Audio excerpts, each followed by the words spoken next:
مسجد ابو بکر ہے یہ.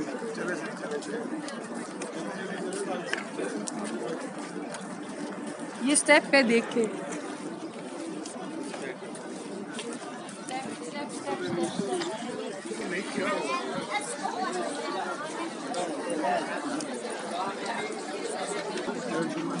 پیچھے رہ.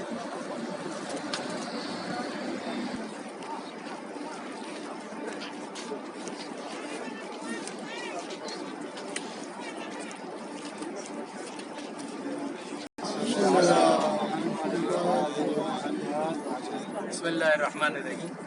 مسجد اب آپ کے سامنے ہے، اس کا نام ہے مسجد علی ابن ابی طالب علیہ.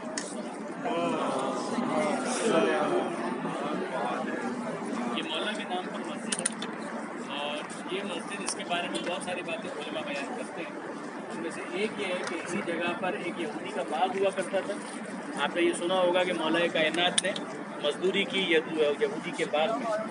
وہ باغ یہاں پر تھا، اور یہاں پر امیر المومنین کے کردار کو دیکھنے کے بعد وہ یہودی بعد میں مسلمان بھی ہو گیا، اور اس نے وہ باغ مولا کائنات کو ہدیہ کیا. جس کے بعد امیر المومنین کا یہاں پر آپ یوں سمجھ لیجیے کہ شہر مدینہ سے کچھ باہر یہ ایک اور مکان تھا کہ جہاں پر امیر المومنین کبھی کبھی آیا کرتے تھے. امیر المومنین نے اس جگہ کا استعمال کچھ کاموں کے لیے کیا. نمبر 1، یہ ظاہر ہے کہ تاریخ کی باتیں ہیں اور اس کے اندر کوئی اختلاف نہیں ہے، یعنی جو اب میں بیان کرنے جا رہا ہوں. آپ جانتے ہیں کہ تیسری خلافت میں بڑے پرابلمز اور بڑے مسائل پیدا ہو گئے تھے. بنو امیہ کا جو معاملہ تھا بہت سارے مقامات پر کرپشن کے اعتبار سے وہ تیسری خلافت کے اندر اپنے عروج پر پہنچ چکا تھا، جس کے بعد بڑا ایک انریسٹ سا کریٹ ہو گیا تھا. اور اس کی وجہ سے پھر امیر المومنین نے بہت سے مشورے بھی دیے تھے جو مولا کائنات کو ایک خیر خواہی کے جذبے کے تحت مشورے دینے چاہیے تھے، انہوں نے دیے تھے. مگر مسئلہ یہ تھا کہ بہرحال اس زمانے میں جو خلیفہ تھے ان کے جو پی اے تھے ان کا نام تھا مروان، اور یہ وہ شخص ہے کہ جس کو پیغمبر اکرم نے مدینہ منورہ سے جلا وطن کر دیا. مگر پھر پیغمبر اکرم کی وفات کے بعد، حالانکہ پہلی خلافت میں بھی ان کو واپس مدینہ میں نہیں بلایا گیا، دوسری خلافت میں بھی نہیں بلایا گیا ود آل دا ڈفرینسز، مگر یہ کہ انہوں نے نہیں بلایا. تیسری خلافت کے زمانے میں چونکہ ان کا اپنا تعلق بھی بنو امیہ سے تھا، تو بالآخر مروان کو مدینہ منورہ میں آنے کا موقع دیا گیا. یہ مروان اور مروان کا باپ حکم بن آس، یہ وہ افراد ہیں کہ جو پیغمبر اکرم کی توہین کیا کرتے تھے، پیغمبر اکرم کا مذاق اڑایا کرتے تھے، پیغمبر اکرم کا استہزاء کیا کرتے تھے، جس کے بعد پیغمبر اکرم نے ان کو یہ سزا دی تھی. مگر بہرحال تیسری خلافت میں نہ فقط یہ کہ وہ واپس آئے، بلکہ واپس آنے کے بعد ان کو بہت زیادہ مقربین میں شمار کر لیا گیا اور انہی کی بات کو اہمیت دی جانے لگی. یہاں تک کہ آپ نے ایک جگہ کا نام سنا ہوگا فدق، وہ ان کو دے دیا گیا بعد میں کہ وہ اس سے استفادہ کریں. یعنی آپ اس کا اندازہ کر سکتے ہیں کہ معاملات کہاں تک چلے گئے. مولا کائنات نے اس موقع پر ان کو بہت مشورے دیے کہ اگر جو اس طریقہ آپ کر رہے ہیں اس کے نتیجے میں بہت کیوس پیدا ہوگا، بہت زیادہ پرابلمس پیدا ہوں گی.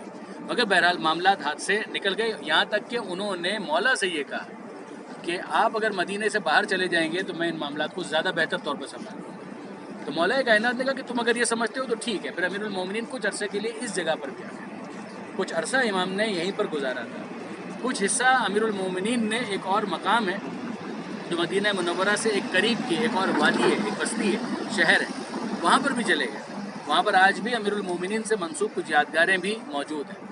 بہرحال امیر المومنین جب تیسرے خلیفہ کی وفات ہوئی، ان کا جب مرڈر ہوا، قتل ہوا، تو اس موقع پر مدینہ میں نہیں تھے، پھر امیر المومنین یہیں پر تھے. اور اس زمانے میں جو مسائل اور پریشانیاں چل رہی تھیں، تو اس کے بعد پھر لوگوں نے آ کر ہاتھ پیر جوڑے اور کہا کہ آپ خلافت کو قبول کریں. تو امیر المومنین نے اس کا پورا منظر بیان کیا ہے نہج البلاغہ کے اندر کہ کیفیت یہ تھی کہ لوگوں کا ہجوم تھا اور رضا میری پھٹتی چلی جا رہی تھی لوگوں کے ہجوم کی وجہ سے. امیر المومنین نے اس وقت بھی کہا کہ جاؤ تم لوگ اپنے معاملات خود دیکھو. تو مولا کائنات سے بعض نے یہاں تک کہا کہ اگر آپ نے قبول نہیں کیا تو ہم پیغمبر اکرم کی بارگاہ میں قیامت کے دن شکایت کریں گے. امیر المومنین نے کہا کہ اگر تم بیعت کرنا چاہتے ہو تو یہاں پر نہیں ہو، پھر مسجد کے اندر، اور وہاں پر آ کر بیعت کرو. امیر المومنین مسجد میں تشریف لے گئے. ممبر آپ نے دیکھا ہے، وہیں پر پیغمبر اکرم کی جگہ پر جہاں پیغمبر اکرم بیٹھا کرتے تھے وہیں پر مولا کائنات تشریف فرما ہوئے، اور وہاں پر لوگوں نے امیر المومنین کے ہاتھ پر بیعت کی. مولا نے اس موقع پر جو خطبہ دیا ہے وہ بھی بڑا شاندار ہے. مولا اس کے اندر یہ ارشاد فرماتے ہیں کہ الحمدللہ، حمد ہے اس پروردگار کی کہ جس کی وجہ سے آج حق اپنے مقام پر واپس آیا. پھر اس کے بعد امیر المومنین کو لوگوں نے کچھ سرگوشیاں سنائی دی تو سوال کیا کہ یہ نجوا، یہ سرگوشی کس بارے میں؟ کہا کہ آپ وہاں جا کر بیٹھے کہ جہاں پر پیغمبر اکرم بیٹھا کرتے تھے. تو مولا کائنات نے مسکرا کر کہا کہ یہ ممبر کی لکڑیاں کیا ہیں؟ میں نے پیغمبر اکرم کے حکم سے پیغمبر اکرم کے کاندھوں پر پیر رکھے ہیں کہ جہاں پر مہر نبوت موجود ہے.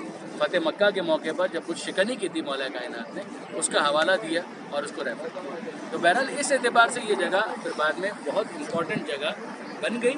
اور پھر یہ بھی کہا جاتا ہے کہ امیر المومنین نے اس جگہ پر نماز عید وغیرہ پڑھائی، یا اپنے جو نماز استسقاء وغیرہ کی باتیں بھی کی جاتی ہیں. تو بہرحال یہ جگہ اس اعتبار سے بہت امپورٹنٹ ہے.